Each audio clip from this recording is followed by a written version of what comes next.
नमस्कार दोस्तों। आज की हमारी कहानी अच्छी लगे तो प्लीज हमारा चैनल सब्सक्राइब करें। सीमा अधिकतर चुप रहती है, कम बोलती है, काम ज्यादा करती है। सभी लोग उससे उम्मीद रखते हैं कि समय से काम करे, क्या बाहर का क्या घर का, हर एक काम निपटा ही लेती है। घर में शांति बनी रहती है और सभी लोग अपने अपने काम में मस्त रहते हैं। खाने की टेबल पर रोज तीनों की पसंद का खाना, तीनों टाइम परोसना, कोई मजाक नहीं। पति कहते कि 2 बच्चे और हम बस 4 लोगों के काम भी तुमसे नहीं संभलते। बेटे कहते, माँ बस 2-4 साल ही आपको और हम जंगलियों को झेलना है, फिर हम आपको कष्ट नहीं देंगे। शादी के बाद प्रेम विवाह और अरेंज मैरिज में कोई अंतर नहीं होता।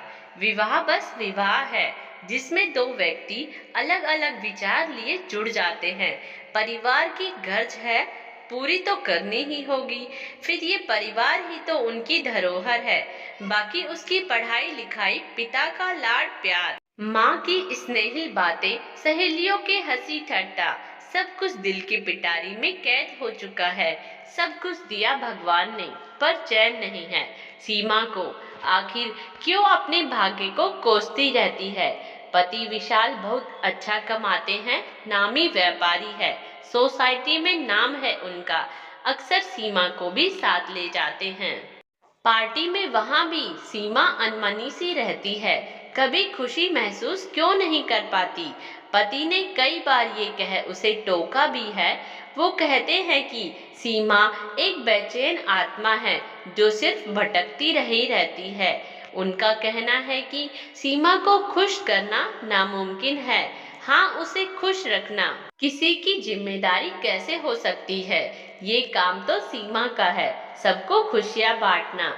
बचपन में पापा मम्मी ने लाड प्यार से पाला, पढ़ाया, सारे सुख दिए, परंतु शादी करते समय सीमा खुद ही गलती कर बैठी। उसने डेंटिस्ट की शिक्षा प्राप्त की और शादी से पहले बड़ी मेहनत से क्लिनिक खोली।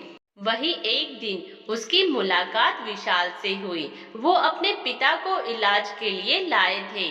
इलाज के दौरान विशाल से हुई मुलाकात में सीमा कब विशाल से आकर्षित हो गई पता ही नहीं चला। विशाल भी सीमा को बार बार मिलने को ललायित रहते थे और दोनों ने विवाह करना तय किया। बस उसी प्रेम विवाह का परिणाम है उसकी उदासी। करीब 2 वर्ष ही सीमा अपनी क्लिनिक चला पाई। पहले बेटे आशीष के जन्म के बाद क्लिनिक बंद बराबर हो गई। सीमा वहां कभी जाती कभी नहीं जाती।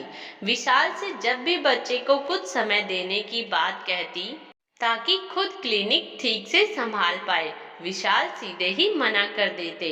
साथ ताना भी मार देते कि डेंटिस्ट का काम बहुत ही बेकार काम है, उसमें कमाई कम, मेहनत अधिक लगती है, इससे तो घर रहना ही अच्छा है।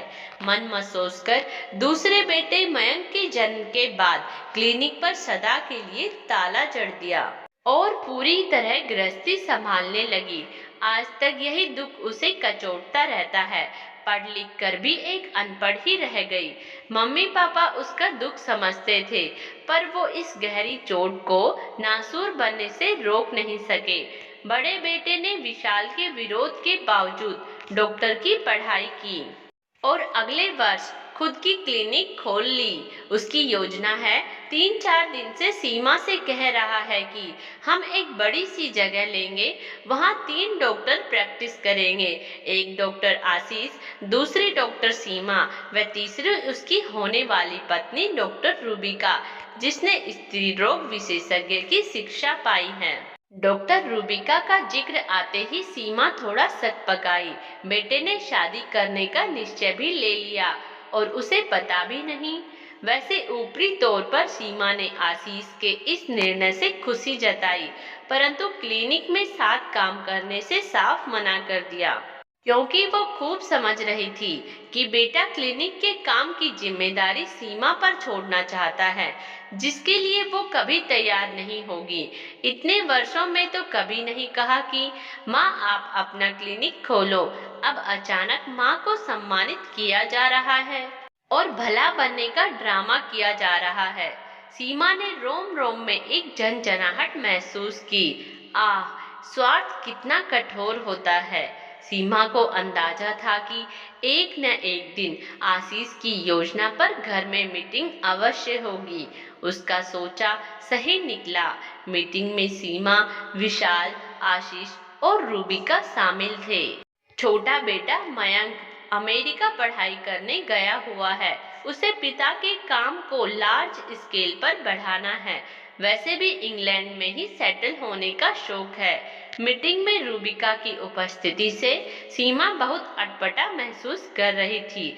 घरेलू मसले में उसका क्या काम, परंतु बेटा और पति जो चाहे वही उचित होगा। सीमा कुछ कहती ही नहीं, हमेशा अपने टूटे हुए सपने के कारण बुझी बुझी रहती। सब अपने मंसूबे बना रहे थे। विशाल ने भी खुशी खुशी पैसा लगाने को पूरी तरह तैयारी कर ली। आशीष, जब चाहे आटा छोड़ दो, जब चाहे आटे की रोटी बनाने लगो। 25 वर्ष से घरेलू जिंदगी बिता रही हूँ।